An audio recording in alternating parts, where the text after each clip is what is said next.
بسم اللہ الرحمن الرحیم۔ السلام علیکم دوستو، میں ہوں ہمدرد اور آپ دیکھ رہے ہیں ہمدرد ٹی وی۔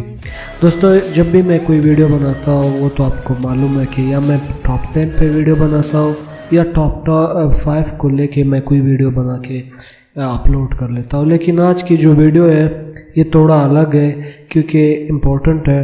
میں چاہتا تھا کہ جو میں سمجھ گیا وہ آپ کو سمجھا دوں، باقی آپ سوچ لیں کہ کس طریقے سے اس پرابلم کو ہینڈل کرنی ہے۔ تو مسئلہ یہ ہے کہ آپ سب کو معلوم ہے 2 دن یا 3 دن پہلے واٹس ایپ کی جو نئی پالیسی ہے وہ سامنے آ گئی تھی، جو کہ کافی زیادہ وہ فورس کر رہے کہ آپ اس پالیسی کو الاؤ کرو گے تو پھر آپ کی جو واٹس ایپ ہے وہ چلے گی، اگر آپ اس کو الاؤ نہ کرو تو آپ کی واٹس ایپ چلنا بند ہو جائے گی۔ تو یہ پالیسی کیا ہے یہ میں آپ کے سامنے رکھتا ہوں، پھر آپ اپنا حساب سے ڈیسائیڈ کر لیں کہ کیا کرنا چاہیے۔ یہ آپ کو ایک چیز پہلے سے پتہ ہونا چاہیے کہ ہماری جو واٹس ایپ تھی اس کے اندر ہماری انفارمیشن روزانہ کی بنیاد پہ کلیکٹ ہوتا تھا۔ یہ صرف واٹس ایپ کمپنی تک ہی محدود تھا اور وہی دیکھ سکتا تھا، اور اس کے علاوہ کوئی نہیں دیکھ سکتا تھا۔ واٹس ایپ والے اس کو ضرور دیکھ سکتے تھے۔ اس کے بعد کچھ عرصے پہلے واٹس ایپ اور فیس بک والوں نے الائنس کر دیا، یعنی واٹس ایپ کو فیس بک والوں پہ بھیج دیا تھا۔ یہ اب فیس بک والوں کی ہی ملکیت میں آ گیا ہے واٹس ایپ۔ تو دوستو اس کنڈیشن میں انہوں نے فیس بک والوں نے کلیئر بتا دیا تھا کہ یار واٹس ایپ کی جو ڈیٹا ہے وہ ہم فیس بک پہ شیئر نہیں کریں گے، یعنی جو ہماری پرسنل ڈیٹا ہوتی ہے، انفارمیشن ہوتی ہے، وہ فیس بک پہ شیئر نہیں کرے گا۔ لیکن یہ انہوں نے بتایا تھا ایسا خریدنے سے پہلے، لیکن جب خریدا گیا ہمیں تو پتہ نہیں ہے، لیکن ہماری ڈیٹا وہاں پہ شیئر ہو رہی ہے فیس بک پہ، وہاں پہ پھر اس پہ ایڈز چلائے جاتے ہیں، وہ ایڈ ان کا بزنس کہلاتا ہے۔ تو دوستو 2 طرح کی واٹس ایپ ہے نارملی، اگر آپ نے دیکھا ہوگا۔ ایک ہوتا ہے عام واٹس ایپ، میں آپ اور ایوری بڈی جب استعمال کرتے ہیں وہ تو نارمل واٹس ایپ ہے، اور وہ دوسرا جو ہے وہ بزنس واٹس ایپ ہے۔ یہ بزنس واٹس ایپ آج کل یہاں پہ بھی لوگ کافی استعمال کرتے ہیں، لیکن بزنس واٹس ایپ ان کمپنیوں کے لیے بنائی گئی تھی جو اپنے کسٹمر کے ساتھ کمیونیکیشن کرنے کی کوشش کرتا تھا، اور یعنی یہ آسانی سے اس کے لیے ایک پلیٹ فارم ہو سکتی ہے۔ تو دوسری بات یہ ہے دوستو، اب یہ باتیں سارے اپنے سائڈ پہ، ہمارے جو ایک اور چیز آپ کو سمجھنا چاہیے، فیس بک، واٹس ایپ، انسٹاگرام، یہ 3 اپلیکیشن ہیں، فیس بک، واٹس ایپ، انسٹاگرام۔ یہ 3 الگ الگ دکھتے تو ہے، لیکن یہ تینوں ایک ہی کمپنی کے ہیں، تینوں ایک ہی کمپنی اس کا مالک ہے، یہ تینوں ایک ساتھ چلتے ہیں۔ اگر ہم ان تینوں میں سے کسی پہ بھی کام کر رہے ہوتے ہیں، یعنی میں واٹس ایپ پہ کام کر رہا ہوں یا فیس بک پہ کام کر رہا ہوں یا انسٹا میں کام کر رہا ہوں، تو یہ تینوں کو فیس بک اٹھا کے وہاں پہ بھی چلا لیتے ہیں فیس بک میں، یعنی انسٹا میں کام کر رہا ہوں اور واٹس ایپ میں کر رہا ہوں، یہ میرا ڈیٹا پہ جو انفارمیشن میری ہے اس کو لے کے فیس بک اپنے فیس بک میں شیئر کر لیتا ہے، وہاں پہ اس پہ ایڈز چلاتے ہیں، اور اسی طرح وہ اپنا بزنس کرتا رہتا ہے۔ امپورٹنٹ بات ابھی یہ ہے، نئے پالیسی سامنے آ گئی۔ یہ پالیسی کیوں خطرناک ہے، کیوں دنیا نے اس کو خطرناک کہا، اور ایکچولی جو میں سوچتا ہوں میرے حساب سے بالکل گندہ پالیسی ہے۔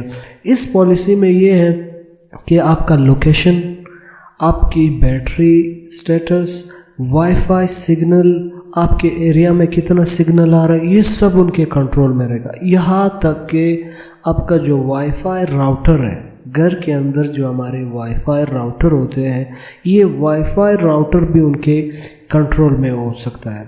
تو جب آپ کی وائی فائی راؤٹر ان کے کنٹرول میں ہوگا تو اسی وائی فائی سے آپ سوچ لیں کہ آپ تو اکیلے اس وائی فائی پہ کام نہیں کر رہے نا، آپ کی فیملی میں کوئی اور بندہ وہ وائی فائی یوز کر رہے، تو اس کا بھی جو ڈیٹا ہے وہ جو واٹس ایپ یوز کر رہے یا نہیں کر رہے، لیکن اگر کوئی باہر کا بندہ بھی آ کر آپ کا وائی فائی یوز کر رہے تو فیس بک، واٹس ایپ والے جو ہے ان کو بھی ان کا جو ہسٹری ہے وہ بھی کلیکٹ کر لیتا ہے۔ اب اس کے پیچھے کیا مقصد ہے یہ تو اللہ بہتر جانے، کیوں اتنا زیادہ وہ اس بار انفارمیشن کلیکٹ کرنے کے پیچھے پڑے ہوئے ہیں، اور انفارمیشن کو فیس بک پہ کیوں شیئر کیا جا رہا ہے یہ نہیں معلوم، کسی کو بھی نہیں معلوم، لیکن کافی لوگوں نے اس پہ آواز بھی اٹھائی تھی کہ ایسا نہیں ہونا چاہیے۔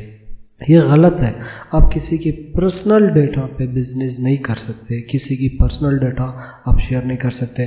اب آپ سوچو خود, ایک بندہ آپ کے گھر آتا ہے, وہ آپ کا وائی فائی یوز کرتا ہے, لیکن اس کی جو ہسٹری ہے, اس کا جو آئی پی ایڈریس ہے, وہ تو سارا واٹس ایپ والوں کے پاس چلا گیا نا. تو جب بھی وہ ایک وقت جب وہ دوسرا واٹس ایپ کھولے گا نا اپنے موبائل میں, تو اس کا پہلے سے اکاؤنٹ ہوا ہوگا, اسے پتہ بھی نہیں ہے کہ یہ اکاؤنٹ کب بنا, کیسے بنا اور یہ کہاں سے آ گئی. تو آپ کے واٹس ایپ جو ہے یہ اس قدر خطرناک ثابت ہو رہے ہیں دن بدن, کیونکہ ابھی دیکھو سیدھی بات ہے, آپ پرسنل انفارمیشن جو وہ آپ کی کنٹرول میں رکھنا چاہتے ہیں, تو اس کا کیا مطلب ہوا؟ آپ خود بول دینا کمنٹ سیکشن میں, جب کوئی بندہ آپ کا پرسنل انفارمیشن پہ کنٹرول رکھنا چاہتا ہے, واٹ ڈز اٹ مین؟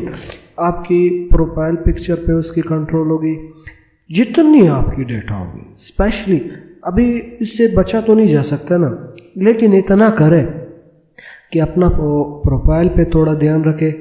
ایسے پروفائل جو ہے نہ لگائے, اپنا اوریجنل نہ لگائے, کوئی بھی پک لگا لے جو آپ کی اپنا نہ ہو, کیونکہ ہو سکتا ہے آپ کی اپنے پروفائل پھر وہ چلا کے ایڈ اس پہ چلا لیتے ہیں, تو یہ غلط ہوگا. آپ کو ایک چیز بتا دوں, کچھ عرصے پہلے ایپل جو کمپنی ہے, آئی فون ایپل, یہ انہوں نے بالکل فیس بک والوں کے ساتھ لڑنے پہ اتر آئے تھے.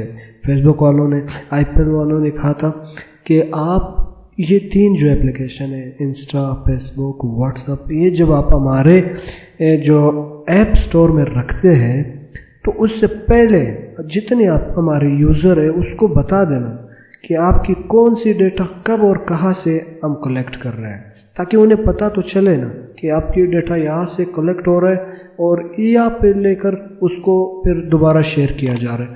تو دوستو یہ چند چیزیں ہیں جس سے بچنا ہمارے لیے ضروری ہے. اس وقت اگر گورنمنٹ کچھ ایکشن لیتی ہے اس پہ, تو ہمیں گورنمنٹ سے بغاوت کرنے کے بجائے ہمیں گورنمنٹ کو اچھی طریقے سے سپورٹ کرنا چاہیے کہ اس ناسور کو ختم کرے. یہ پالیسی یا تو ختم ہونی چاہیے, اگر یہ ختم نہیں ہوگی تو پھر ہمیں واٹس ایپ بند کرنا پڑے گا. تھوڑا مشکل ضرور ہے, لیکن یہی فیکٹ ہے. اگر آپ کی فیملی کی پورا معلومات پورا ورلڈ میں جا رہی ہے, تو اس سے بہتر یہ نہیں ہے کہ آپ ایک ایسا کام کرو, ایک دوسرے اپلیکیشن پہ چلے جاؤ, دوسرے زیادہ ٹیلی گرام ہے, دوسرے اپلیکیشن ہے, وہاں پہ چلے جائیں. تو یہ جو خطرناک ثابت ہوگا ایک بندے کے لیے نہیں ہوگا, یہ پورا جتنا بھی معاشرہ ہے سب کے لیے خراب ہوگا. تو جب ایک چیز خطرناک ہے تو اس کا استعمال کرنے میں کیا فائدہ ہے؟ تو یہ چھوٹی سی انفارمیشن آپ تک پہنچانی تھی. اگر آپ کو پسند ہے یا آپ کے دماغ میں کوئی سوال ہے تو کمنٹ سیکشن میں ضرور پوچھ سکتے ہو, یا جو آپ نے بھی انفارمیشن حاصل کری ہوگی تو وہ میرے ساتھ بھی شیئر کرے گا. تب تک کے لیے اجازت دیجیے گا. اللہ حافظ.